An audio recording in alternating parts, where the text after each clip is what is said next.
Todos nós somos médiuns. Paulo Neto. Sabemos bem que aquele que raciocina erradamente julga ser lógico. Ele o é à sua maneira, mas só para si, não para os outros. Quando uma lógica é rigorosa como 2 e 2 são 4, e as consequências são deduzidas de axiomas evidentes, o bom senso geral, mais cedo ou mais tarde, faz justiça a todos esses sofismas. Allan Kardec. 1. Prefácio. Sinto-me honrada pelo convite em prefaciar um livro tão rico de conteúdo. E grata pela confiança depositada. Paulo Neto é um estudioso da doutrina espírita, muito dedicado às pesquisas das obras básicas e subsidiárias, e é autor de diversos livros, editados com o intuito de facilitar o aprendizado a quem queira esclarecimentos mais profundos sobre temas abordados por ele, em obras como A Alma dos Animais, Estágio Anterior à Alma Humana, Kardec e Chico, Dois Missionários, As Colônias Espirituais e a Codificação e outras, títulos disponibilizados na última página. Neste book ele discorre sobre o estudo da mediunidade, um tema que deve ser encarado com seriedade e atenção por todos que queiram expandir seus conhecimentos espírita-cristãos. O Espiritismo nos explica quem somos, de onde viemos, para onde vamos e o que estamos fazendo aqui. E nos propõe a fé raciocinada. Emmanuel nos alerta: iluminemos o raciocínio sem descurar o sentimento. Burilemos os sentimentos sem desprezar o raciocínio. Livro da Esperança, capítulo 17, Supercultura, ed. Comunhão Espírita Cristã. Conhecereis a verdade e a verdade vos libertará. Jesus. João, 8, 32. Na busca do conhecimento, mergulhemos na leitura deste livro, que nos ajuda a compreender nossa condição de espíritos imortais, como se processo o intercâmbio entre o mundo espiritual e o mundo físico e o papel que os fluidos perispirituais exercem nessa comunicação. Libertando-nos e crescendo em amor e conhecimento, na sementeira da mediunidade com o Evangelho e o Espiritismo, venceremos o homem velho, que ainda habita em nós, para ressurgirmos na indumentária do homem espiritualmente novo, capaz de entender a Deus e afeiçoar-se aos seus desígnios. Mediunidade e Evolução, Introdução, Peralva, Martins, ed. Feb. Todos nós somos médiuns. A resposta você encontrará nas páginas deste book, cujo estudo e pesquisa o seu autor se debruçou e nos oferece em retribuição ao muito que tem recebido da doutrina espírita. Que Jesus ilumine as mentes que buscam aumentar seus conhecimentos sobre as doutrinas espírita e seus fundamentos, e que obtenham como consequência a expansão da consciência. Sharif Molaib Neto, Grupo Espírita Emmanuel, Belo Horizonte, MG. 2. Introdução. Em A Gênese, capítulo 17, Predições do Evangelho, especificamente no tópico Vossos filhos e vossas filhas profetizarão, item 59, lemos esta passagem bíblica, que foi objeto de análise por Allan Kardec, 1804 a 1869.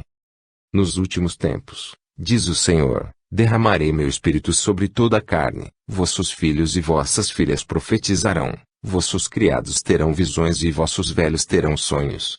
Nesses dias, derramarei meu espírito sobre os meus servos e minhas servas e eles profetizarão.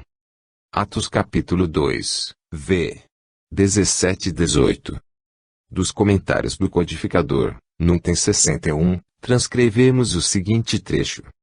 É o anúncio inequívoco da vulgarização da mediunidade, em nossos dias, que se revela entre os indivíduos de todas as idades, de ambos os sexos e de todas as condições, e consequentemente a manifestação universal dos espíritos, porque sem os espíritos não haveria médiuns.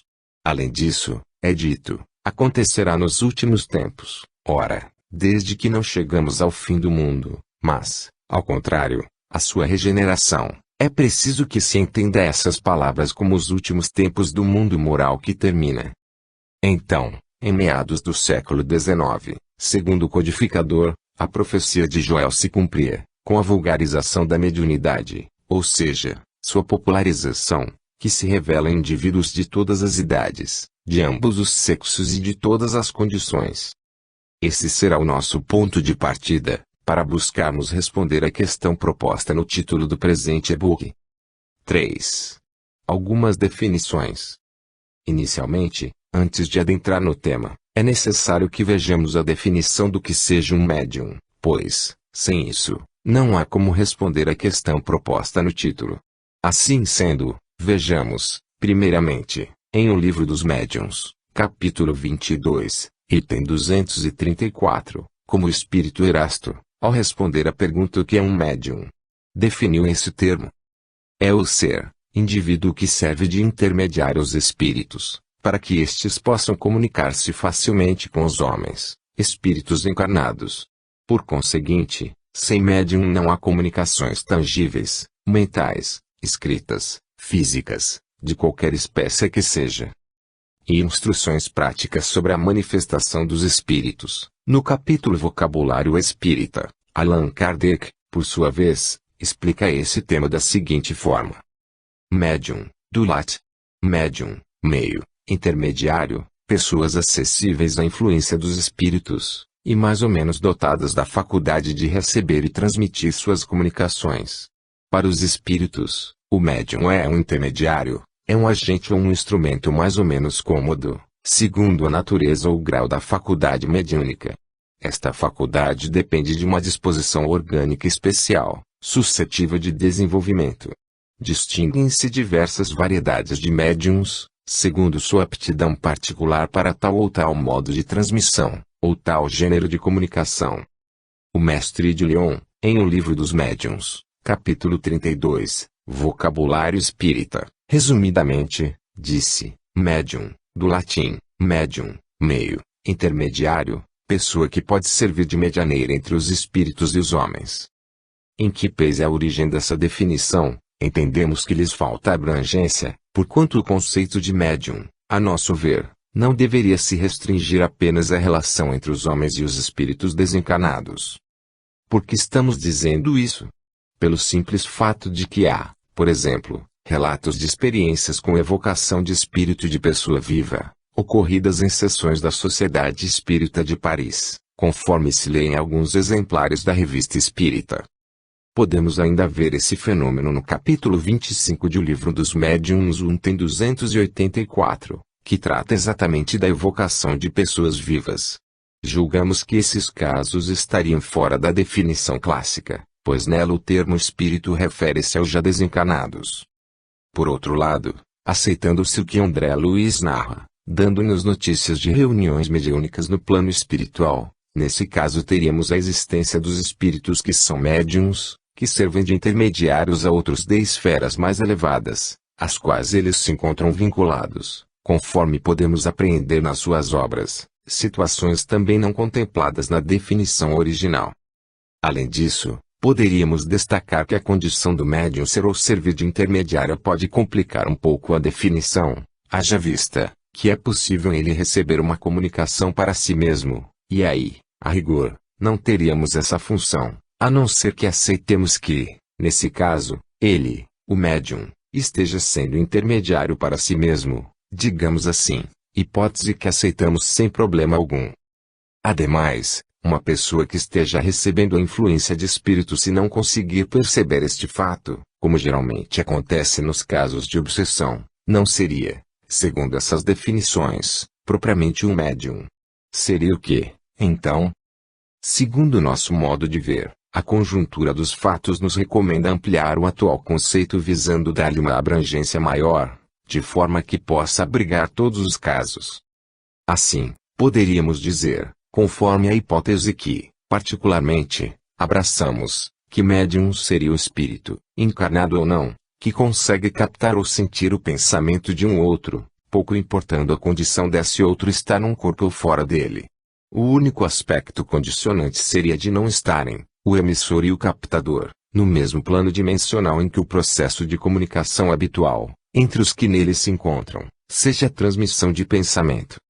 É certo que estamos avançando um pouco na definição, indo além do que consta nas obras da codificação, o que poderá causar espécie a alguns confrades, mas justificamos, lembrando que, numa certa ocasião, conforme se vê na Revista Espírita 1866, Allan Kardec dizer: o Livro dos Espíritos não é um tratado completo do Espiritismo, não faz senão lhe colocar as bases e os pontos fundamentais, que devem se desenvolver sucessivamente pelo estudo e pela observação.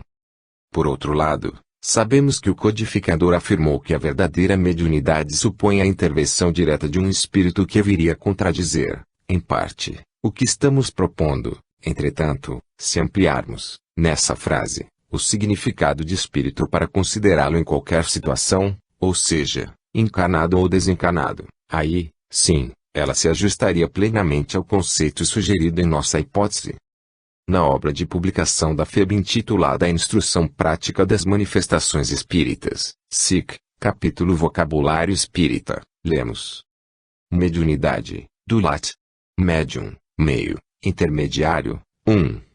Faculdade que a quase totalidade das pessoas possuem, umas mais outras menos, de sentir a influência ou ensejarem a comunicação dos espíritos. Raros são os que não possuem rudimentos de mediunidade. 2. Em alguns, essa faculdade é ostensiva e necessita ser disciplinada, educada. Em outros, permanece latente, podendo manifestar-se episódica e eventualmente, v. medianimidade. Temos que tomar cuidado para não julgar que há pessoas que não têm mediunidade, uma vez que se coloca a quase a totalidade, pois Allan Kardec, como se vê, fala de mediunidade, em dois sentidos: no amplo, todos nós a temos, e no restrito, os que a faculdade é evidente. Da Revista Espírita 1861, mês de fevereiro, há uma correspondência assinada pelo Sr. Canu, a quem o codificador designou de colega, da qual destacamos: cada um está apto a ser médium. Naturalmente assim deveria ser, em graus diferentes todavia, como com aptidões diversas. Está aí a opinião do Sr. Kardec. A nosso ver, fica demonstrado que Allan Kardec tinha todos nós como médiuns, variando os graus e aptidões diversas. 4. A quem se deve qualificar de médium? A quem poderíamos, especificamente, qualificar como médium? Vamos dividir este capítulo em 2 itens, visando destacar o que consta nas obras da codificação do que podemos encontrar nos autores clássicos e modernos do Espiritismo, bem como as informações que têm origem mediúnica. Nosso objetivo é separar as fontes dessa pesquisa que estamos empreendendo. 4.1. Na codificação. Para elucidação, leamos o que consta no capítulo 5, dos médiuns, da obra Instruções Práticas sobre as Manifestações dos Espíritos, publicada em janeiro de 1858, o que nos leva a concluir que é a primeira vez que Allan Kardec classifica os médiums em 2 tipos. Toda pessoa que sofre de alguma maneira a influência dos espíritos é, por isso mesmo, médium. Esta faculdade é inerente ao homem e, por conseguinte, não é um privilégio exclusivo. Por essa razão raros são os indivíduos nos quais não se encontram ainda que simples rudimentos de mediunidade. Pode-se, pois, dizer que todas ou quase todas as pessoas são médiuns. Todavia, no uso corrente, esta qualificação não se aplica senão àqueles nas quais a faculdade mediúnica é nitidamente caracterizada e se traduz por efeitos patentes, de certa intensidade, o que depende, então, de uma organização mais ou menos sensitiva. É preciso notar, além disto, que esta faculdade não se revela em todas as pessoas da mesma maneira. Temos aqui então as explicações, com as quais se pode distinguir os 2 sentidos do termo médium. Podemos dizer que no sentido amplo, todos nós somos médiuns, já no sentido restrito, somente aqueles nos quais essa faculdade é evidente, a ponto de produzir os fenômenos de efeitos físicos ou de transmitir o pensamento dos espíritos, ou seja, é um médium ostensivo. Isso fica mais claro quando Allan Kardec trata novamente desse assunto no artigo Escolhas dos Médiuns, publicado na Revista Espírita 1859, mês de fevereiro. A mediunidade é uma faculdade múltiplice, e que apresenta uma variedade infinita de nuances em seus meios e em seus efeitos. Quem está apto para receber ou transmitir as comunicações dos espíritos é, por isso mesmo, médium, qualquer que seja o modo empregado ou o grau de desenvolvimento da faculdade, desde a simples influência oculta até a produção dos mais insólitos fenômenos. Todavia, em seu uso ordinário, essa palavra tem uma acepção mais restrita, e se diz, geralmente, de pessoas dotadas de um poder mediúnico muito grande, seja para produzir efeitos físicos, seja para transmitir o pensamento dos espíritos pela escrita ou pela palavra. Em resumo, dessa transcrição, temos médiuns no sentido amplo, todas as pessoas, enquanto que médium no sentido restrito se refere aos que têm a mediunidade de forma ostensiva. Esse entendimento é importante, pois em certos momentos Allan Kardec fala de médiuns no sentido restrito, só que alguns estudiosos querem entender no sentido amplo. Isso pode ser observado, nesse mesmo artigo, onde um pouco mais à frente lemos. Nós dissemos, em um outro artigo, que não há necessidade de ser médium para estar sob a influência de maus espíritos, que agem nas sombras. Com a faculdade mediúnica, o inimigo se mostra e se trai, sabe-se com quem se relaciona e pode-se combatê-lo. Assim é que uma má comunicação pode tornar-se útil lição, sabendo-se aproveitá-la. A expressão não há necessidade de ser médium para estar sob influência dos espíritos, certamente, está se referindo ao médium no sentido restrito. De igual modo deve ser entendida este trecho de uma fala de Erasto, em O Livro dos Médiuns, capítulo 22, item 236, em suma, essa refratariedade da matéria que se opõe ao desenvolvimento da mediunidade, na maior parte dos que não são médiuns. De O Livro dos Médiuns, capítulo 16, itens 190 e 191, algumas das aptidões dos médiuns de efeitos intelectuais. Médiuns falantes, os que falam sob a influência dos espíritos. Muito comuns. Médiuns inspirados, aqueles a quem, quase sempre mau grado seu, os espíritos sugerem ideias, quer relativa aos atos ordinários da vida, quer com relação aos grandes trabalhos da inteligência. Médiuns pintores ou desenhistas, os que pintam ou desenham sob a influência dos espíritos. Médiuns músicos, os que executam, compõem ou escrevem músicas, sob a influência dos espíritos. Médiuns escreventes ou psicógrafos, os que têm a faculdade de escrever por si mesmos sob a influência dos espíritos. A última transcrição se refere a um dos modos de execução dos médiuns escreventes. Comprova-se, portanto, que os médiuns sofrem influência dos espíritos a ponto de se estabelecer uma comunicação. Assim, entendemos que os espíritos influenciam a todos nós, ou seja, indistintamente, todos a sofremos. É nesse sentido que temos o médium no sentido amplo, mas quando essa influência se transformar em uma comunicação, aí teremos algo característico do médium ostensivo, ou seja, médium no sentido restrito. Para deixar tudo no lugar certo, vale a pena ressaltar o que Allan Kardec reafirma, mês de março, no artigo Estudo sobre os Médiuns. Todo mundo, dissemos, é mais ou menos médium, mas convencionou-se dar esse nome àqueles nos quais as manifestações são patentes, e, por assim dizer, facultativas. Em O Livro dos Médiuns, capítulo 21, item 244, se lê: não sendo os espíritos mais do que as almas dos homens, é claro que há espíritos desde quando há homens, por conseguinte, desde todos os tempos eles exerceram influência salutar ou perniciosa sobre a humanidade. A faculdade mediúnica não lhes é mais que um meio de se manifestarem. Em falta dessa faculdade, fazem-na por mil outras maneiras, mais ou menos ocultas. Seria, pois, erro crer-se que só por meio das comunicações escritas ou verbais exercem os espíritos sua influência.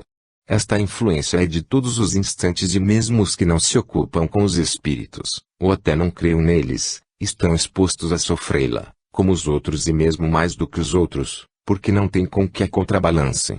A mediunidade é, para o espírito, um meio de se fazer conhecido. Se ele é mau, sempre se trai, por mais hipócrita que seja. Pode, pois, dizer-se que a mediunidade permite se veja o inimigo face a face, se assim nos podemos exprimir, e combatê-lo com suas próprias armas. Sem essa faculdade, ele age na sombra e, tendo a seu favor a invisibilidade, pode fazer e faz realmente muito mal. Lembrando, a mediunidade é a faculdade que a quase totalidade das pessoas possuem, umas mais outras menos, de sentir a influência ou ensejarem a comunicação dos espíritos, ou seja, quem sente influência dos espíritos é também médium, só que no sentido amplo. No restrito somente os que ensejarem a comunicação dos espíritos. Cumpre-nos informar que a citação do livro Instruções Práticas sobre as Manifestações dos Espíritos, transcrita um pouco mais acima, também consta de O Livro dos Médiuns, capítulo 14, item 159, publicado em janeiro de 1861, que, como sabemos, veio em substituição àquele livro.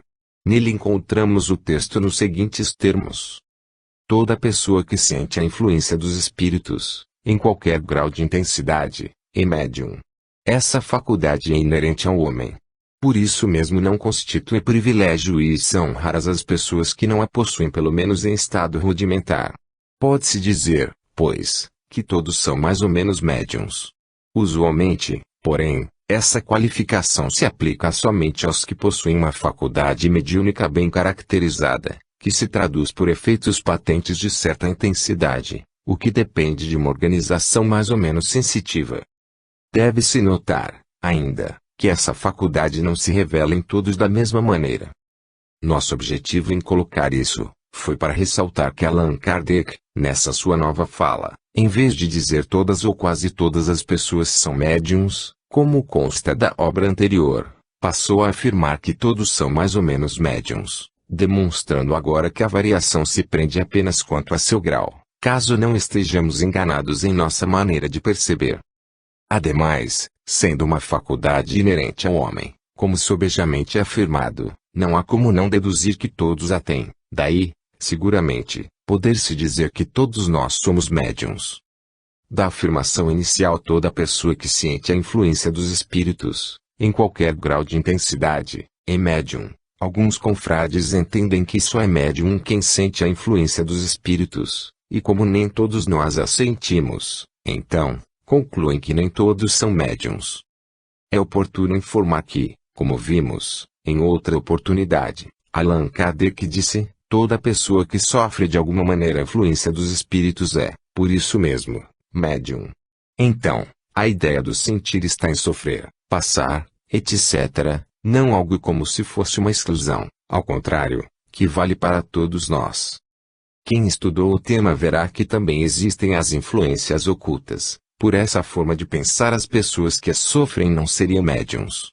Acreditamos que o caminho não é este. Na Revista Espírita 1858, mês de outubro, lemos: não foram os médiuns que criaram os espíritos, estes existem de todos os tempos, e em todos os tempos exerceram sua influência, salutar ou perniciosa, sobre os homens. Não há, pois, a necessidade de ser médium para isso. A faculdade medianímica, para eles, não é senão um meio de se manifestarem. A falta dessa faculdade, fazem-no de mil outras maneiras. Se esse jovem não fosse médium, não estaria menos sob a influência desse mau espírito que, sem dúvida, tê-lo-ia feito cometer extravagâncias que não se poderiam atribuir a qualquer outra causa. A afirmativa de que não há, pois, a necessidade de ser médium para isso, ou seja, ser médium ostensivo para receber a influência dos espíritos, Allan Kardec está, sem dúvida, tratando do médium na forma restrita, o que nos leva a concluir, por conseguinte, que no sentido amplo todos nós o somos. Encontramos ainda na Revista Espírita 1858, especificamente, no mês de fevereiro, esta fala de Allan Kardec sobre o assunto.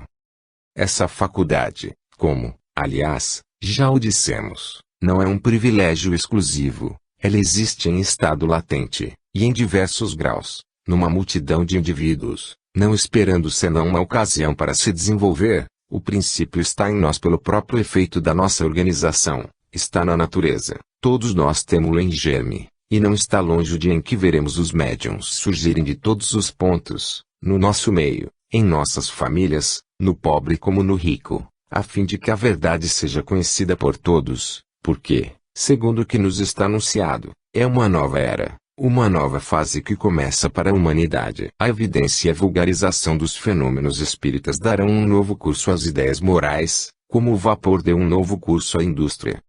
Aqui, nos parece, que Allan Kardec, no mínimo, tem a todos nós como médiums em potencial, ao dizer que ela existe em estado latente e o princípio está em nós, relacionando, desta forma, a mediunidade como sendo uma característica própria da natureza humana. Fato que, em outra fala, em O Livro dos Médiuns, capítulo 14, item 160, o mestre de Lyon confirma, conquanto inerente à espécie humana, conforme já dissemos, semelhante faculdade longe está de existir em todos no mesmo grau. Percebemos que o codificador foi claro ao dizer que é uma faculdade inerente ao homem, sem qualquer tipo de privilégio, concluindo, conforme consta em O Livro dos Médiuns, capítulo 14, item 159, que todos são mais ou menos médiuns, porquanto, segundo ele nos diz, todos nós recebemos influência dos espíritos, o que veremos um pouquinho mais à frente, quando citarmos a questão 459 seguintes de O Livro dos Espíritos. É bem provável que, em virtude disso, possamos ver a aplicação do que consta logo acima com isto que disse na introdução de O Livro dos Médiuns. Embora cada qual já traga em si mesmo os germes das qualidades necessárias, essas qualidades se apresentam em graus diversos, e o seu desenvolvimento depende de causas estranhas à vontade humana. Na Revista Espírita 1858, mês de outubro, há o artigo Teoria do Móvel de Nossas Ações, do qual transcrevemos. Teoria do Móvel de Nossas Ações.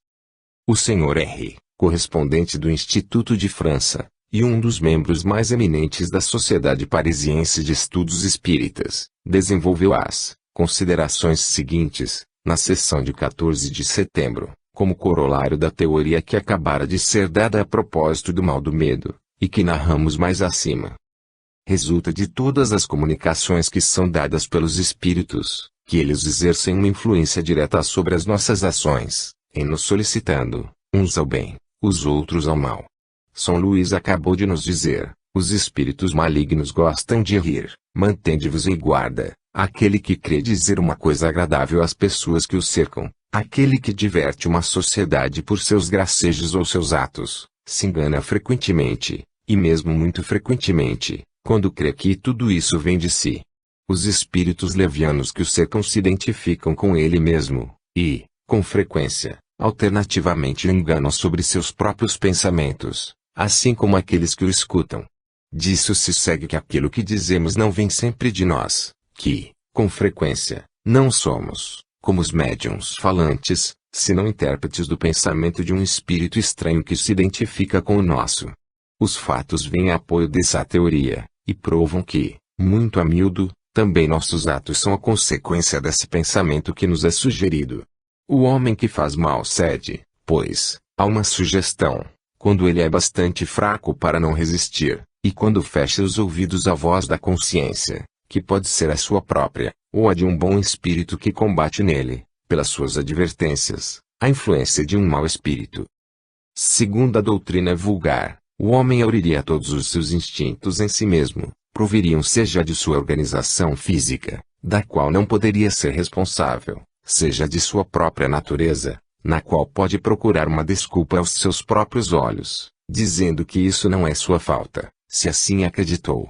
A doutrina espírita, evidentemente, é mais moral, ela admite no homem o livre-arbítrio em toda a sua plenitude, dizendo-lhe que se faz mal, cede a má sugestão estranha, disso deixa-lhe toda a responsabilidade, uma vez que lhe reconhece o poder de resistir, coisa evidentemente mais fácil do que se tivesse que lutar contra a sua própria natureza.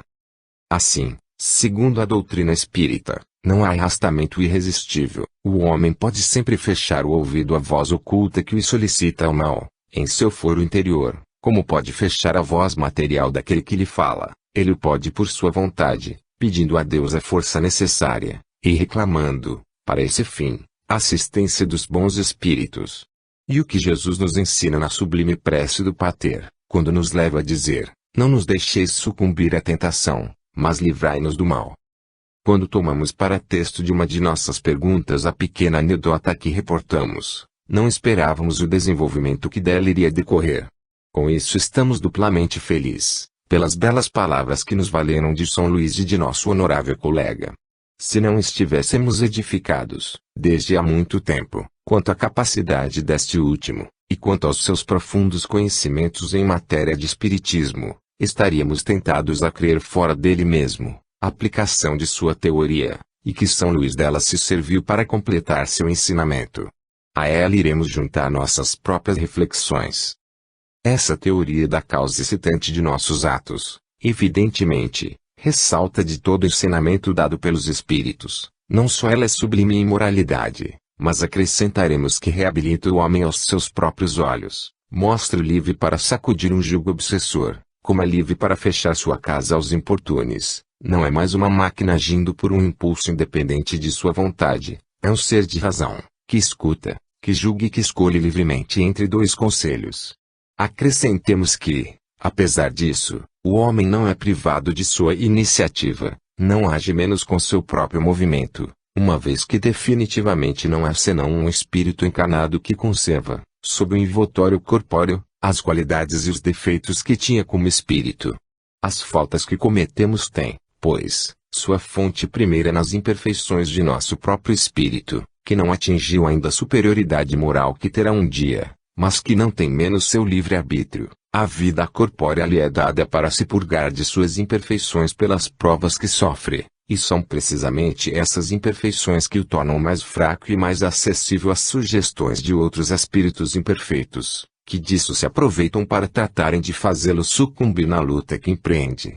Se sai vencedor dessa luta, ele se eleva; se fracassa, fica o que era, nem mais mal, fim melhor. É uma prova para recomeçar, e isso pode durar muito tempo assim. Quanto mais se depura, mais seus lados fracos diminuem, e menos se entrega àqueles que o solicitam o mal. Sua força moral cresce em razão de sua elevação, e os maus espíritos dele se afastam. Quais são, pois, esses maus espíritos? São os que se chamam os demônios. Não são demônios na acepção vulgar da palavra, porque se entende por aí uma classe de seres criados para o mal e perpetuamente voltados ao mal. Ora, os espíritos nos dizem que todos melhoram em um tempo mais ou menos longo, segundo sua vontade, mas enquanto são imperfeitos podem fazer o mal, como a água que não está depurada pode espalhar miasmas pútridos e mórbidos. No estado de encarnação, depuram-se e se fazem o que é preciso para isso. No estado de espíritos, sofrem as consequências do que fizeram ou não fizeram para se melhorarem, consequências que sofrem também na terra, uma vez que as vicissitudes da vida, ao mesmo tempo, são expiações e provas. Todos esses espíritos, mais ou menos bons, quando estão encarnados, constituem a espécie humana, e, como a nossa terra é um dos mundos menos avançados, nela se encontram mais maus espíritos do que bons, eis porque nela havemos tanto de perversidade. Façamos, pois, todos nossos esforços para não voltarmos depois desta estação, e para merecermos e repousarmos num mundo melhor, num desses mundos privilegiados onde o bem reina sem divisão, e onde não nos lembraremos de nossa passagem neste mundo senão como um sonho mau. Entendemos, que se, de fato, não somos, como os médiuns falantes, senão intérpretes do pensamento de um espírito estranho que se identifica com o nosso, então fica evidente que todos nós, encarnados em um planeta de provas e expiações, estamos sujeitos à influência dos espíritos, especialmente, os maus, porquanto, ainda não somos moralmente tão elevados para não sofrer a influência deles. De uma das respostas de São Luís no artigo sobre o suicídio, publicado na Revista Espírita 1859, mês de novembro, destacamos o seguinte trecho. O homem está sempre assistido por espíritos que o conduzem e o dirigem com o seu desconhecimento. Ora, procurar ir contra os seus conselhos é um crime, uma vez que aí estão colocados para nos dirigir, e que esses bons espíritos, quando queremos agir por nós mesmos, aí estão para nos ajudar. Ainda que não sintamos a nossa volta, a ação deles é incontestável, quer nos intuindo para o melhor caminho, quer fazendo outras pessoas de intermediárias de seus conselhos. Em O que é o Espiritismo, publicado em julho de 1859, numa de suas respostas ao séptico, Allan Kardec disse-lhe: além disso, os médiuns são muito numerosos e é raríssimo, quando não sejamos, não se encontrar algum em qualquer dos membros de nossa família, ou nas pessoas que nos cercam. O sexo, a idade e o temperamento são indiferentes, eles aparecem entre os homens e mulheres, entre crianças, velhos, doentes e pessoas sadias. Vemos, nesse ponto, que Allan Kardec está tratando o fato de ser médium no sentido restrito, dizendo que, na hipótese de não sermos médiuns no sentido restrito, é raríssimo não encontrarmos um à nossa volta. Isso que nos faz acreditar que o codificador, de forma direta, reafirma a questão de todos nós sermos médiuns, variando apenas a intensidade em que a mediunidade aflora em cada um de nós, seres humanos encarnados. É o que também concluímos desse texto publicado na Revista Espírita 1859. Nossa alma que não é, em definitivo, senão um espírito encarnado, não é menos espírito, se está momentaneamente revestida de um envoltório material. Suas relações como o mundo incorpóreo, embora menos fáceis que no estado de liberdade, não são interrompidas por isso de maneira absoluta. O pensamento é laço que nos une aos espíritos, e por esse pensamento atraímos aqueles que simpatizam com as nossas ideias e nossas tendências. Ressalte-se que, pelo fato de estarmos encarnados, não há empecilho para que tenhamos relações com os espíritos, decorrente, segundo acreditamos, exatamente da circunstância de todos nós sermos médiuns. Ou estamos indo além do sentido que se pode tirar desse texto? Um pouquinho mais à frente, na Revista Espírita 1859, lemos: estas considerações nos conduzem naturalmente à questão dos médiuns. Estes últimos estão, como todo mundo, submetidos à influência oculta dos espíritos bons ou maus. Eles os atraem ou os repelem segundo as simpatias de seu espírito pessoal, e os espíritos maus se aproveitam de todo defeito, como de uma falta de couraça para se introduzirem junto deles e se miscuírem, com seu desconhecimento, em todos os atos de sua vida particular. Observamos que Allan Kardec aqui reafirma que todo mundo está submetido à influência oculta dos espíritos bons ou maus, razão pela qual deduzimos que, sob este aspecto, todos nós somos médiuns para que isso aconteça. No capítulo 2, Noções Elementares de Espiritismo, de o que é o Espiritismo, há uma consideração que, se não tomarmos a mediunidade no sentido restrito, parecerá uma contradição de Allan Kardec. 76. Um fato importante a considerar-se é que a obsessão, qualquer que seja a sua natureza, é independente da mediunidade, e que ela se encontra, de todos os graus, principalmente do último, em grande número de pessoas que nunca ouviram falar de espiritismo. De fato, os espíritos, tendo existido em todos os tempos, têm sempre exercido a mesma influência. A mediunidade não é uma causa, mas simples modo de manifestação dessa influência, pelo que podemos dizer com certeza que todo médium obsidiado sofre de um modo qualquer e, muitas vezes, nos atos mais comuns da sua vida, os efeitos dessa influência que, sem a mediunidade, se manifestaria por outros efeitos, muitas vezes atribuídos a enfermidades misteriosas, que escapam às investigações da medicina. Pela mediunidade o ente maléfico denuncia a sua presença. Sem ela, é um inimigo oculto, de quem se não desconfia. Allan Kardec, como vimos, afirmou que médium é toda pessoa que sente, num grau qualquer, a influência dos espíritos. Essa faculdade é inerente ao homem. Dá a entendermos que a explicação acima só é coerente se tomarmos da mediunidade no seu sentido restrito. Essa visão abrangente é o que, também, podemos encontrar em Channing, que, numa mensagem intitulada Sobre os Médiuns, registrada em O Livro dos Médiuns, capítulo 31, Dissertações Espíritas, disse: todos os homens são médiuns. Todos têm um espírito que os dirige para o bem, quando eles sabem escutá-lo. Quer alguns se comuniquem diretamente com ele, graças a uma mediunidade especial, quer outros só escutem pela voz interna do coração e da mente. Isso pouco importa, pois é sempre o mesmo espírito familiar que os acompanha. Chamai o espírito, razão, inteligência, será sempre uma voz que responde vossa alma, dizendo-vos boas palavras. Acontece, porém, que nem sempre as compreendeis. Ouvi pois essa voz interior, esse bom gênio que vos fala sem cessar, e chegareis progressivamente a ouvir o vosso anjo guardião que vos estende a mão do alto do céu. Repito, a voz íntima que fala ao coração é a dos bons espíritos bons. E é desse ponto de vista que todos os homens são médiuns. Pelo fato de todos nós termos um espírito, que nos dirige para o bem, ao qual denominamos de anjo guardião ou anjo da guarda, se vê que o espírito, autor dessa mensagem, considera a todos nós como sendo médiuns, dando, aos que o são de forma ostensiva, a condição de possuírem uma mediunidade especial, o que significa apenas tê-la em um grau maior. A notícia sobre o anjo de guarda nos é dada em O Livro dos Espíritos, nas questões 489 a 492, que, mais à frente, iremos transcrevê-las.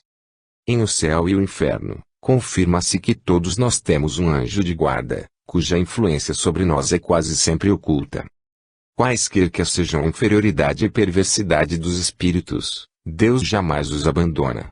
Todos têm seu anjo de guarda, guia, que por eles vela, na persuasão de suscitar-lhes bons pensamentos, desejos de progredir e, bem assim, de espreitar-lhes os movimentos da alma, como que se esforçam por reparar em uma nova existência o mal que praticaram.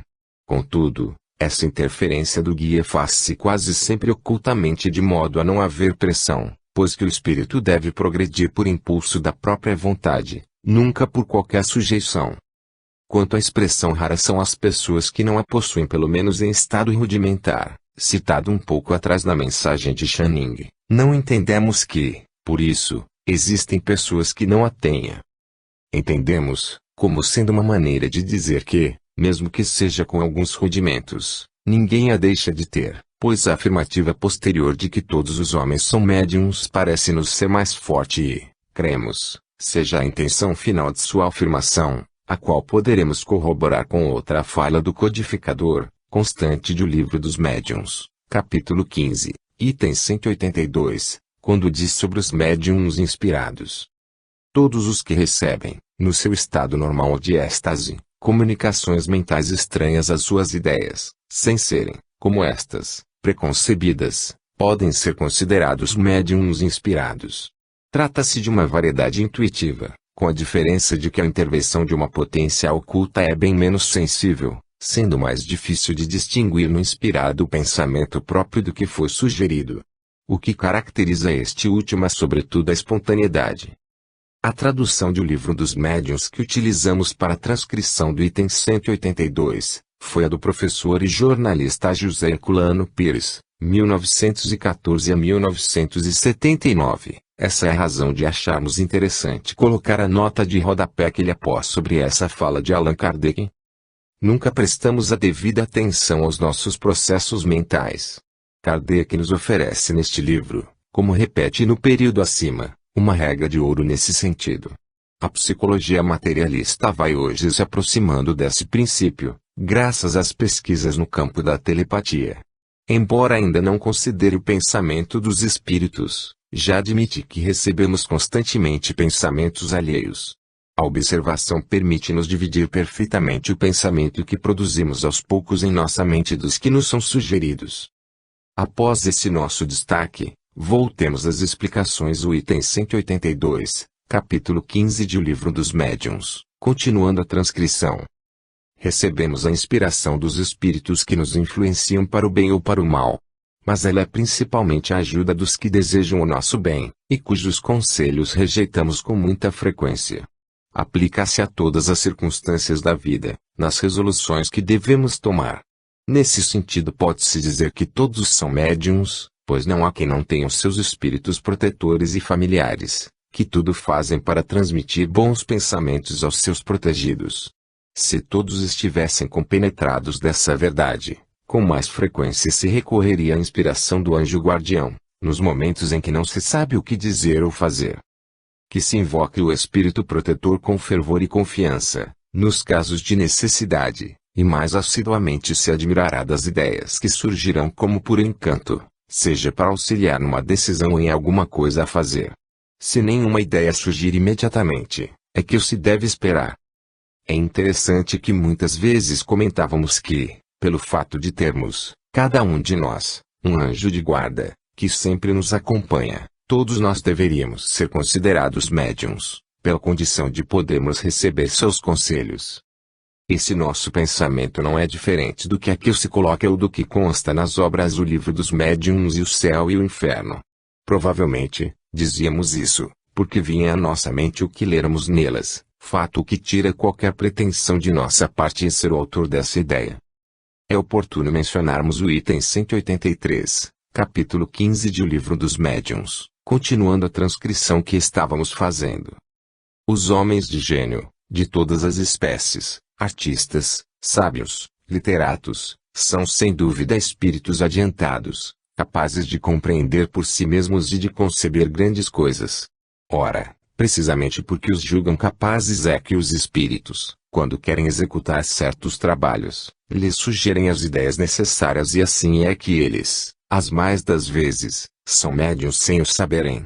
Tem, no entanto, vaga intuição de uma assistência estranha, visto que todo aquele que apela para a inspiração não faz mais do que uma evocação. As respostas seguintes confirmam esta asserção. A. Qual a causa primária da inspiração? O espírito que se comunica pelo pensamento. Bem interessante a afirmação de que os grandes gênios, muitas vezes, são inspirados por espíritos mais adiantados que encontram neles capacidade de transmissão de suas ideias. Ademais, a afirmação de que a causa primária da inspiração é a de um espírito que se comunica pelo pensamento, deixa bem claro que todas as pessoas inspiradas captam pensamentos dos espíritos, logo, são médiums ainda que não saibam disso. Em O Livro dos Médiuns, capítulo 26, item 291, em Notas sobre os Espíritos Protetores, explica Allan Kardec. Os nossos espíritos protetores podem, em muitas circunstâncias, indicar-nos o melhor caminho, nos aconselham, mas quase sempre nos deixam entregues às nossas próprias forças, como faz o educador hábil, com seus alunos. Nas circunstâncias ordinárias da vida, eles nos aconselham pela inspiração, deixando-nos assim todo o mérito do bem que façamos, como toda a responsabilidade do mal que pratiquemos. Certamente que esse aconselhamento pela inspiração é uma influência oculta que, como visto, todos nós estamos sujeitos, logo, todos somos médiuns. Na Revista Espírita 1862, mês de março, Allan Kardec publica uma carta com algumas orientações que enviara a seus correspondentes, da qual destacamos o seguinte trecho. De resto, os médiuns se multiplicam cada dia e é muito raro não encontrá-los em sua família ou entre seus conhecidos, se não se é em si mesmo, o que é sempre preferível para as coisas íntimas. Não se trata senão de tentar, em boas condições, das quais a primeira é de se bem compenetrar, antes de qualquer tentativa, das instruções sobre a prática do espiritismo, querendo se poupar as decepções. Ao dizer é muito raro não encontrá-los em sua família ou entre seus conhecidos, se não se é em si mesmo, Allan Kardec deixa evidente que, no sentido amplo, todos somos médiuns, e para saber se o somos no sentido restrito recomenda que se faça a tentativa, ou seja, que se experimente em boas condições. Dos comentários de Allan Kardec, na Revista Espírita 1863, mês de janeiro, sobre os possessos de Morzine, transcrevemos o seguinte trecho. Pela natureza fluídica e expansão do perispírito, o espírito alcança o indivíduo sobre o qual quer agir, o seca, o envolve, o penetra e o magnetiza. O homem, vivendo no meio do mundo invisível, está incessantemente submetido a essas influências, como as da atmosfera que respira, e essa influência se traduz por efeitos morais e fisiológicos, dos quais não se dá conta, e que atribui, frequentemente, a causas inteiramente contrárias. Esta influência difere naturalmente, segundo as qualidades boas ou más do espírito, assim como explicamos no nosso precedente artigo. Este é bom e benevolente, a influência, ou querendo-se, a impressão, é agradável, salutar, é como as carícias de uma terna mãe que enlaça seu filho nos braços. Se for mal e malevolente, ela é dura, penosa, ansiosa e, às vezes, malfazeja, ela não abraça, oprime. Vivemos nesse oceano fluídico, incessantemente expostos às correntes contrárias, que atraímos, que repelimos, ou às quais nos entregamos, conforme as nossas qualidades pessoais, mas no meio das quais os homens conservam sempre seu livre-arbítrio, atributo essencial de sua natureza, em virtude do qual pode sempre escolher o seu caminho. Isto, como se vê, é completamente independente da faculdade medianímica tal como é concebida vulgarmente. A ação do mundo invisível, estando na ordem das coisas naturais, se exerce sobre o homem, abstração feita de todo o conhecimento espírita. A ela se está submetido como se está a influência da eletricidade atmosférica, sem saber a física, como estar doente, sem saber a medicina. Todo indivíduo que sofre, de um modo qualquer, a influência dos espíritos é, por isso mesmo, médium, mas é pela mediunidade afetiva, consciente e facultativa, que se chega a constatar a existência do mundo invisível, e pela diversidade das manifestações obtidas ou provocadas, que se pôde esclarecer sobre a qualidade dos seres que a compõem, e sobre o papel que eles desempenham na natureza. O médium fez pelo mundo invisível o que o microscópio fez pelo mundo dos infinitamente pequenos. Na verdade, por estarmos em meio a um mar de espíritos ou oceano fluídico, ninguém lhes escapa da influência, seja ela dos bons ou a dos maus, motivo pelo qual Allan Kardec concluiu, isto, como se vê, é completamente independente da faculdade medianímica tal como é concebida vulgarmente, ou seja, a questão do médium no sentido restrito reafirma, ao que nos parece, o fato de todos nós sermos médiuns no sentido amplo. Vejamos agora as questões do Livro dos Espíritos, do capítulo 9, Intervenção dos Espíritos no Mundo Corporal, constante de 2 tópicos, nas quais encontraremos algumas coisas que vêm apoiar a nossa conclusão. A. Influência oculta dos espíritos em nossos pensamentos e atos. 459. Os espíritos influem em nossos pensamentos e em nossos atos. Muito mais do que imaginais, pois frequentemente são eles que vos dirigem. 460. Além dos pensamentos que nos são próprios, haverá outros que nos sejam sugeridos. Vossa alma é um espírito que pensa. Não ignorais que muitos pensamentos vos ocorrem ao mesmo tempo sobre o mesmo assunto e, frequentemente, bastante contraditórios.